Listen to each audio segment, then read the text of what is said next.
Deputy CM గారు పవన్ కళ్యాణ్ గారు చెప్పారు, నేను వస్తానంటే నన్ను ఆపేశారు, రానివ్వలేదు. ఇంకొక విషయం కూడా చెప్పారు, నేను షిప్లోకి వెళ్తానంటే నన్ను వెళ్ళనివ్వట్లేదు అని.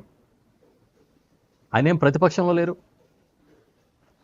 ఈ ప్రభుత్వం ఏమీ వేరే ప్రభుత్వం కాదు, Telugu Desam party, Janasena party, BJP party ఉమ్మడిగా ఏర్పాటు చేసుకున్న ప్రభుత్వం. ఒక డిప్యూటీ సీఎంని 6 నెలల నుంచి ఆపింది ఎవరు? షిప్లోకి వెళ్తానంటే అనుమతి ఇవ్వనిది ఎవరు? న్యాచురల్గా ఒక డిప్యూటీ సీఎంని ఆపాలంటే అంతకన్నా పై స్థాయి వాళ్ళే కదా ఆపాలి, కింద స్థాయి వాళ్ళు అయితే ఆపలేరు.